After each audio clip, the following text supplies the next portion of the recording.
Саламатсыздар ма, құрметті оқырмандар?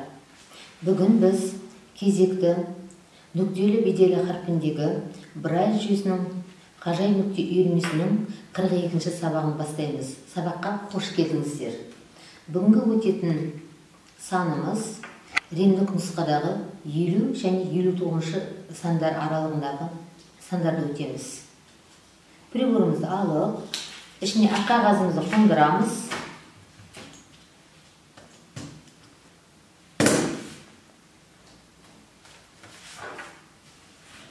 Прибордың жоғарғы оң жағынан солға қарай жазамыз. Әуелі алтын нүктемізді салып аламыз.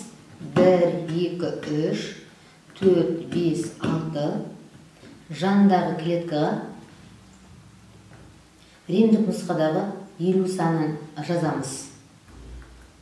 Келесі клеткамызда 4, 6. Келесі клеткамызда 1, 2, 3. Келесі клеткада дефис қойылады. 3, 6. Бір клетка тастаймыз. 50 деген санды сөзбен жазамыз. Е, 1, 5. Л, 1, 2, 3. У, 1, 3, 6. Төменгі қатарға түсеміз. Енді 51 санын жазамыз. Бірінші клеткада 4, 6. Бұл римдік белгі болады. Екінші клеткада 1, 2, 3. Келесі клеткада 2, 4.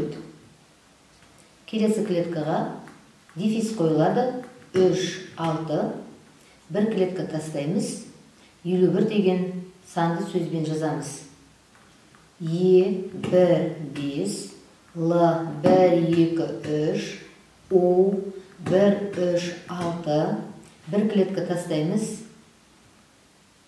Бір санын жазамыз. Б, 1, 2. Э, 1, 3, 4, 5, 6. Р, 1, 2, 3, 5. Енді төменге түсеміз.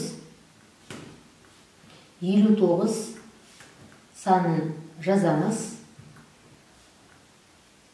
Бірінші клеткада 4, 6. Жанына 1, 2, 3.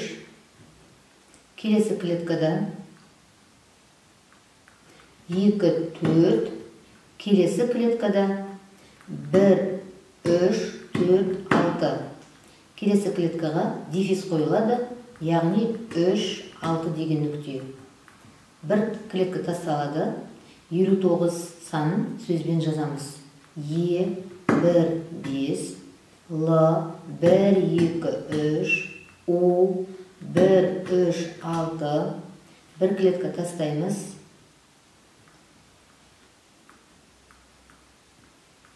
9-ды жазамыз. Т, 2, 3, 4, 5. О, 1, 3, 5. Г, 1, 2, 4, 5, 6. А, 2, 3, 4, 6. З, 1, 3, 5, 6. Құрметті оқырмандар, бүгін 42-ші сабағымызды, яғни ғажайып нүкте үйірмесінің Брайль жүйесіндегі сабағын аяқтаймыз. Келесі кездескенше қош сау болыңыздар.